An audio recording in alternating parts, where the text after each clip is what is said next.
সংবাদটি নিয়ে আপনাদের সামনে দাঁড়াতে হবে এটা আমরা কখনো ভাবিনি। আমরা এবারও আশা করছিলাম ঠিক আগের মতোই আবারও তিনি সুস্থ হয়ে উঠবেন। আমরা ভারাক্রান্ত হৃদয়ে ইতিমধ্যে আপনারা শুনেছেন ডক্টর শাহাবুদ্দিনের ঘোষণা। আজ ভোর 6টায় আমাদের গণতন্ত্রের মা, আমাদের অভিভাবক, আমাদের জাতির অভিভাবক আমাদেরকে ছেড়ে চলে গেছে। ইন্না লিল্লাহি ওয়া ইন্না ইলাইহি রাজিউন। এই শোক, এই ক্ষতি, এটা অস্বাভাবিক, অপূরণীয়। এই জাতি কোনোদিন পূরণ করতে পারবে না।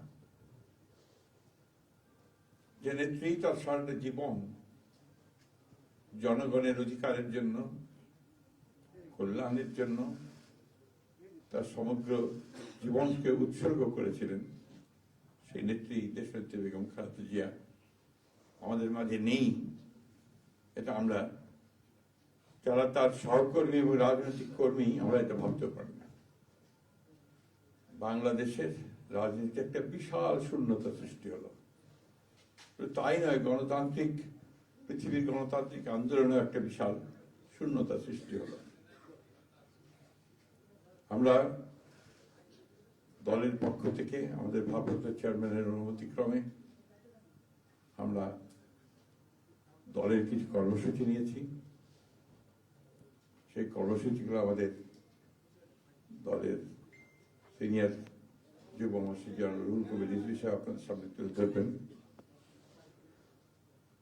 সরকারের প্রধান, এই কেয়ারটেকার গভর্নমেন্টের প্রধান প্রফেসর ডক্টর মোহাম্মদ ইউনূস আমাদেরকে ফোন করেছিলেন সাথে সাথে, এবং ইতিমধ্যেই তারা সিদ্ধান্ত নিয়েছেন যে 10টার মধ্যেই তারা স্পেশাল ক্যাবিনেট মিটিং করবেন। সেই ক্যাবিনেট মিটিংয়ে তারা দেশনেত্রী বেগম খালেদা জিয়ার যে শেষ কাজগুলো, তা জানাজা, তার দাফন, তাকে রাষ্ট্রীয় মর্যাদায়